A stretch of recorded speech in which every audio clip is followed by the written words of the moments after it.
wow, man, this is such a clever mechanism that works really well. Pair that with the events up here that are pretty much randomized at the beginning of the game and the discarding of specific Rift members here at the beginning of the turn, and you have an incredibly engaging and puzzly game.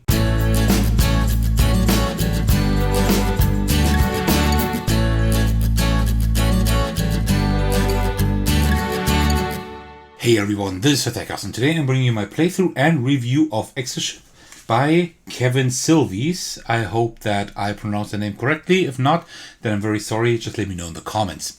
When Mike Berg of We Heart Games approached me if I wanted to review this game, I was immediately on board. Get it? On board? Because I was also interested in ExoBase, a game that came before that. ExoShip is the prequel of ExoBase and is currently on crowd sale at the GameCrafter webpage, together also with ExoBase. You can get both games there. The crowd sale will only be going on until next week, Tuesday. So if you're interested in what you're seeing today, I would suggest you check out the game as soon as possible before it will not be on crowd sale anymore, but it should still be on the GameCrafter after that. Just not as inexpensive as it is now. Right? So I would like to structure today's video the way I like it the most. I will set up the game, show you how to play it, play through it, and then I will give you my review. As usual, I'm adding timestamps so you can jump to the part you're interested in the most. As usual, bonus points for watching the entire video. Alright, so you know what? Let's just start by setting up the game. And I will not do a montage today. Instead, I will just show you how quick you can actually set up the game, and that is quite crazy, if I do say so myself. So, you take the origin Earth, you put it here, that is your starting planet, should be right in the middle here, approximately. We take La Oruga, the spaceship, and then we take these 5 event cards, we shuffle them a little bit, we turn a few over because they're double-sided, and then we put them in a row right beside Earth, like this. And then we take Destination Mariposa on the red side, put it right there beside it.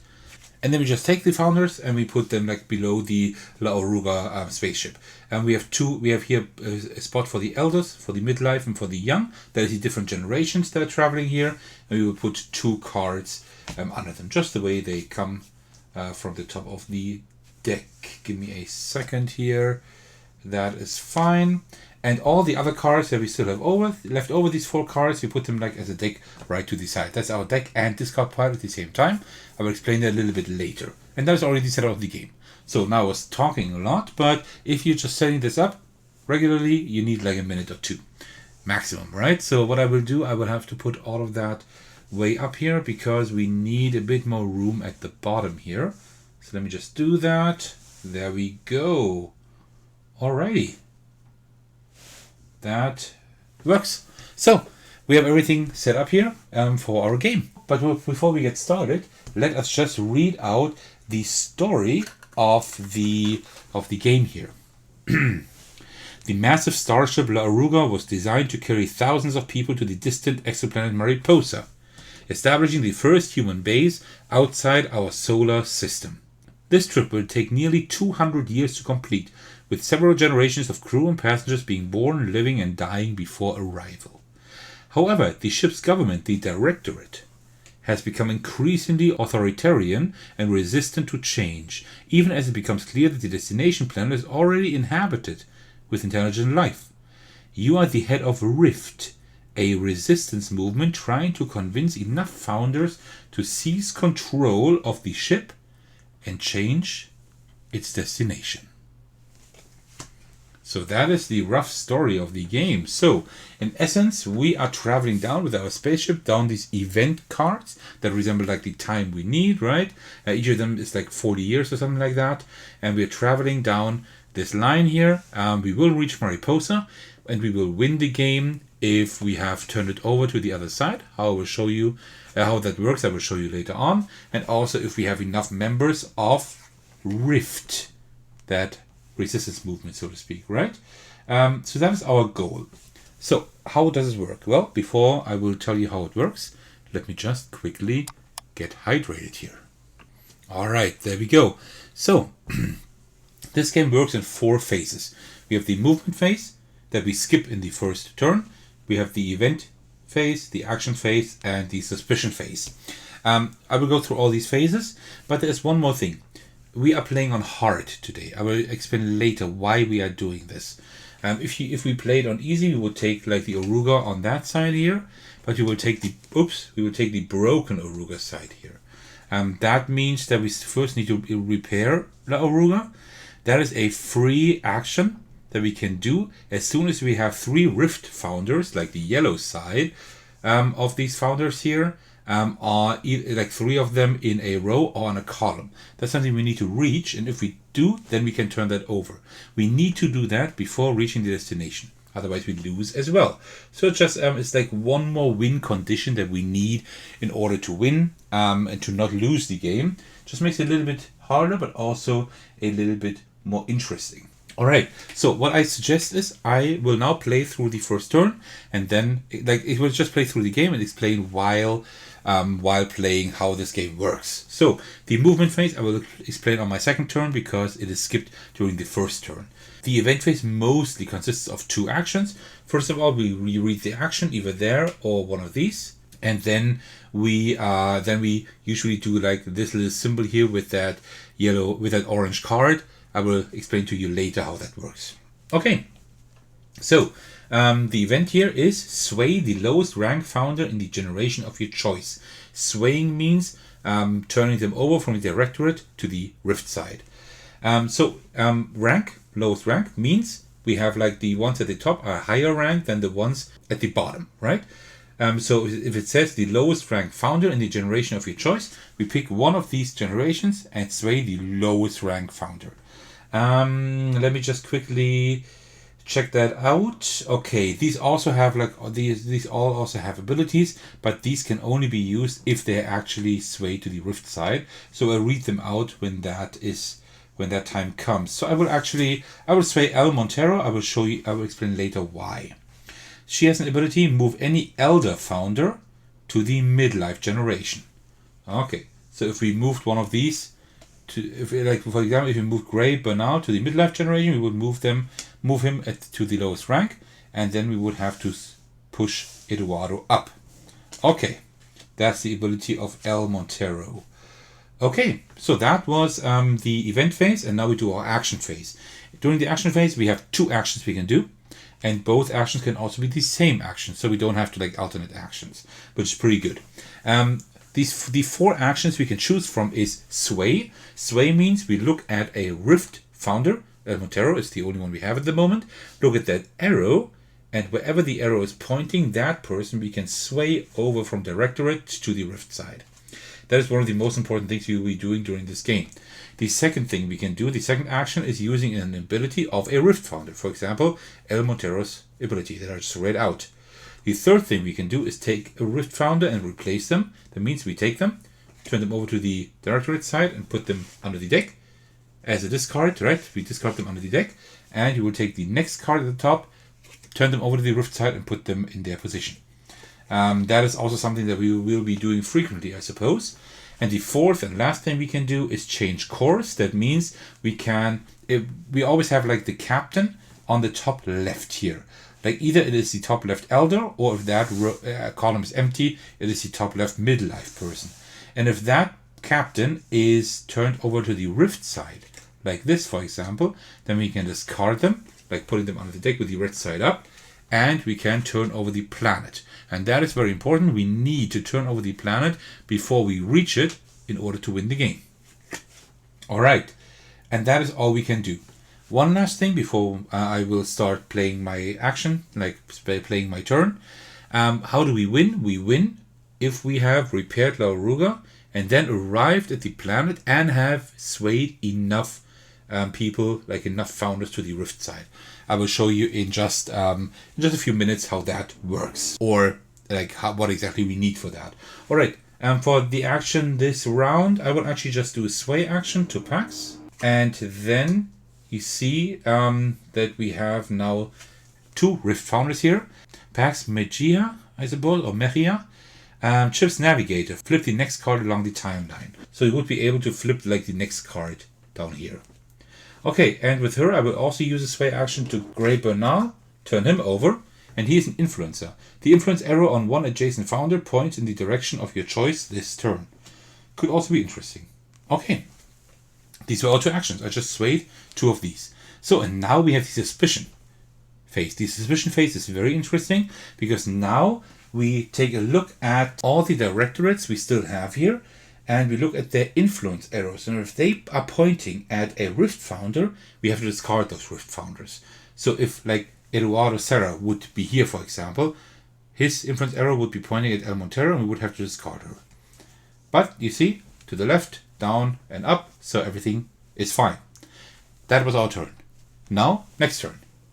Turn number 2, and in 6 turns we end the game. It's very, very quick. We only have 7 turns altogether. Alright, so we do the movement action now. That means we move the La Oruga 1 to the right, and then the movement action continues because you see, like, oh, what's happening? Like those that were midlife before are now eldest. They're aging, right? And those that were young are now midlife, and these that were eldest, where are they? Well, they're actually deceased. They are gone. They have died. Because, right, after a few years, after like approximately 40 years here or whatever, they have now died. So what we do is now we take cards from the top of the deck and we put like 1 card in the young column from top to bottom with the affiliation of the elders that are now dying. So Grey Bernal is the first one. He is a Rift. So we will take Sofia Vargas, turn her over to the Rift side and put her there. Eduardo Serra is Directorate, so we take Sebas Kim and put him down here. So they're kind of like handing down their legacy, right? And that's how it works. And then what we also do is check, do we have 6 founders? We do. If we didn't have 6 founders like this, for example, then we would take another card and put it with the Directorate side in the young column at the bottom. But we currently don't have to do that, so that is fine. So that was the move action. Now we have the event action again. It says move the captain to midlife generation. So we take the captain with his Pax Magia at the moment and put it down here at midlife, always at the bottom rank. And now there is a spot open, so we push up El Montero. So she is the new captain, which is quite good. That could actually help us quite a bit. Let's see. I'm not quite happy with her because she might have an issue here quite soon. Let's see what we can do. Okay. So, and then we also take a look here. Here you always see 3 cards. These symbolize the 3 cards here at the top in the top row. And the one that is indicated, if that one is a Rift founder, it is discarded. The middle one is actually not a Rift founder, so we don't discard anything. Alright, so now it's our action phase again. We do have one issue because of that movement that we just had to do, is that Valentina Rojas, she is actually she will actually be suspicious of Pax. And that will be discarded. I don't really want this. But what I will... but I have a few ideas. I think I will take Sofia Vargas, and I will actually use her to sway Tammy Gomez. I think that is not bad. Like this. So, and now you see, we have 3 in a row. That was really quick. So we can now turn over La Oruga for free, and we have repaired it. So we have repaired our spaceship. That was like the hard thing we had to do, but we were quite lucky with how the game just went, so that is fine. Now we just need to have enough Rift founders in the first 2 rows. I will explain that in just a moment, and turn over that planet. And you know what? I might actually do that immediately. Well, let me see what we can do. I think what I will do instead, I will use the ability of Tammy Gomez, move any midlife founder to the young generation. So I will... Pax or Valentina? I'm not 100% sure, but I think I will take Pax and put her over there. Okay, and those were my 2 actions. Now we have the suspicion phase. This one is looking down. That's fine. To the right, so nothing happens. That is great. So we can travel on. Oops. Like this. Alright, so we have 1 elder. That will be discarded. And a new young one appears instead. Okay. Action phase. You only can take 1 action this turn. That is kind of bad. And the middle Rift card is discarded. And these now move up here. Like that. Okay, that doesn't look too great. Let's see what we can do about that. Let's see what we can do here. I actually have a pretty good idea. So I will use Pax to sway Valentina Rojas, like this. And then I will use Tammy Gomez's ability, move any midlife founder to the young generation, and take Sebas Kim, because he would then be suspicious of Natalia otherwise, and move him to the young generation at the bottom. This here is now a free spot, so we pull her up here. So you see, now, that doesn't look too bad, right? We have a lot of Rift Founders. Now is a good time to tell you what actually do we need for the destination over there. Well, there are a few things we need. First of all, we need to have, no, three things. We need to have repaired the ship, done. We need to have turned that over with like the captain in the top left. We still need to do that. And also we need to have enough Rift Founders here. We need to have 6 points of the Rift Founders when we are done with that turn here, with the last turn, after we have reached the planet. The Rift Founders in the top row grant 2 points each, and the Rift Founders in the second row 1 point each. Third row and below, no points. That means at the moment we would have 2, 4, 6, 7 points. That's enough to win. So either we need 3 Rift Founders in the top row, or 2 in the top row and 2 in the second row. That's what we need, right? Okay, so that was our turn. Suspicion is fine, nothing there. So we continue on to the next turn. These two are deceased. Instead, we get Ivan Medina, and also we get Grey Bernal.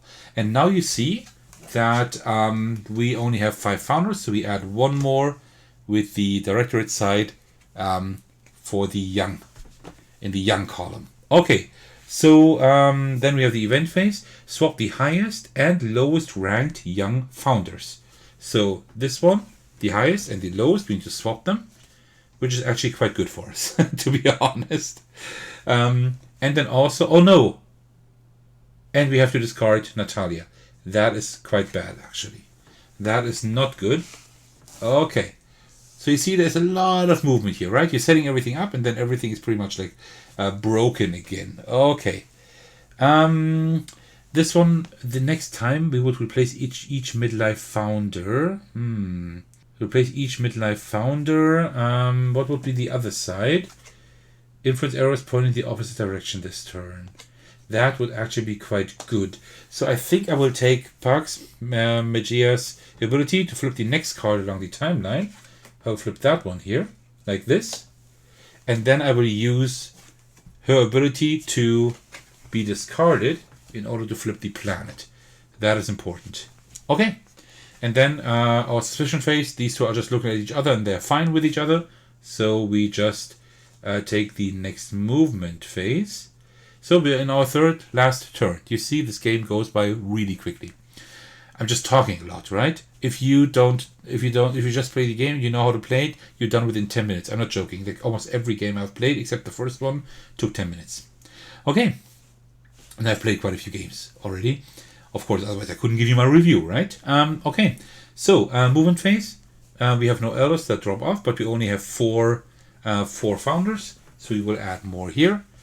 We will add El Montero and also Sofia Vargas. Okay. Oh, she will be suspicious of Grey Bernal, so we will have to see what we can do there. Okay. Influence arrows point in the opposite direction this turn. We know that already. And we would have to discard the midlife Rift Founder, but there is none. That is great. Okay, we have 2 actions now. We will do a few things here. Yeah, I think what I will do is I will use Grey Bernal to sway Eduardo Serra. And then I will use his ability to replace any adjacent founder. And I will get rid of Sebas Kim and put there Valentina Rojas instead. I think that might be the best thing to do, yeah. And now with the suspicion phase, nothing really happens here because Sofia Vargas looks to the left, but this turn influence arrows point in the opposite direction. So to the right, that's fine. El Montero to the bottom, that is fine as well. So we are good. All right, the next movement phase here. All right, so at the moment we only have 3 points. That is not enough. So Valentina will drop off. We will get Tammy instead. And then we have our 6 founders here. So we are fine with that. Okay, so Influence arrows extend beyond adjacent founders. That means they go like further. She will be an issue this round. Okay. Okay, let's see what we can do here. And the middle one is not a rift. Oh no, the right one. And the right one is not a rift founder, so no discarding there. Sophia would get rid of Grey Bernal. I don't like that too much. So what I will do is I will use the ability of Grey Bernal. The influence arrow on one adjacent founder points in the direction of your choice this turn.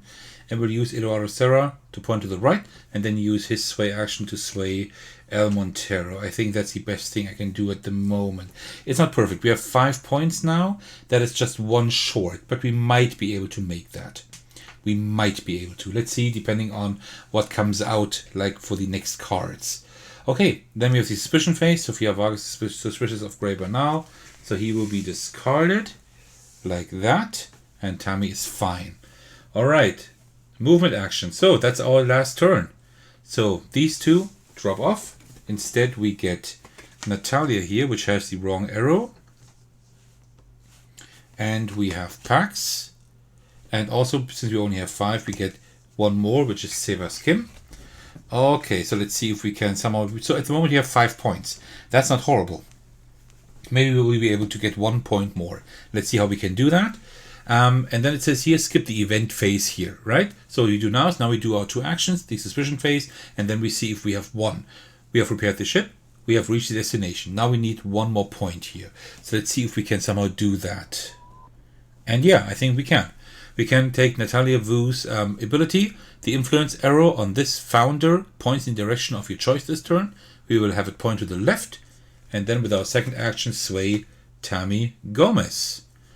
Then we have our suspicion phase, looking to the left, looking to the right, everything is fine.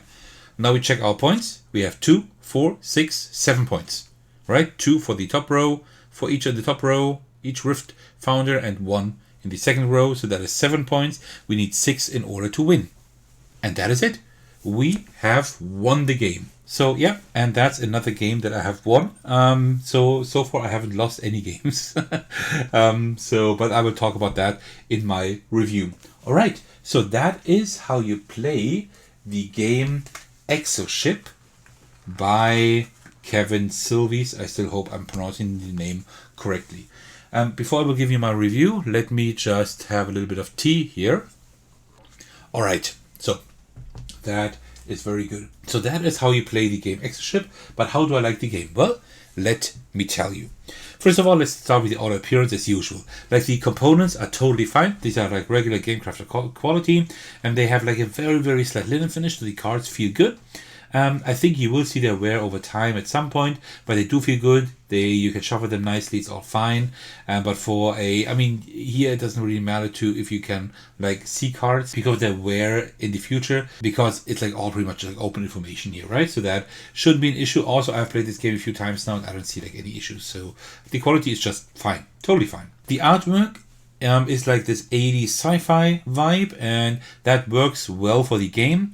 I personally am not a fan of photographies in games, so I would have liked like some drawn artwork more. But that's just me, that's just nitpicking, that's just my personal preference. Like, the artwork is totally fine here. Everything looks good, and also like the version that you can get in the crowd sale on GameCrafter will be a little bit different. Like, some artwork will be a little bit different, I think, like for the planets and for the spaceship, if I'm not mistaken. So yeah, that will be even better than here, but everything looks totally fine here. The setup is incredibly quick. You saw that at the beginning. If you know how to set up the game, you can set this game up in like 30 to 60 seconds. I'm not even kidding. And the teardown is even faster. I can put the game back in the box within probably like 20 to 30 seconds maximum. That is pretty crazy. Also, the game itself is very short. I play a game within 10 minutes. Okay, today, this video you're watching right now will be around like maybe 30 minutes long or whatever after I have edited it. But the gameplay itself is like 10 minutes. Like, that's all the time I need to play one full game of this, which is pretty cool. The short rules here in the Thecos, they work well. If you know how the game is played, this is like a really good overview over the most important aspects of the game. But these are not the rules you need for learning the game. In order to actually learn the rules, the best thing you can do is watch my video. No, but you can also just scan this QR code here, and then you will find the detailed rules as a PDF that you can then print out in like this really cool booklet format. And these rules are really well written. Everything you need is in here. The game is really simple. The rules are easy to learn. Really great. The only thing is that if you print this out like this, it doesn't really fit in here. It fits regarding size. It does fit, as you can see.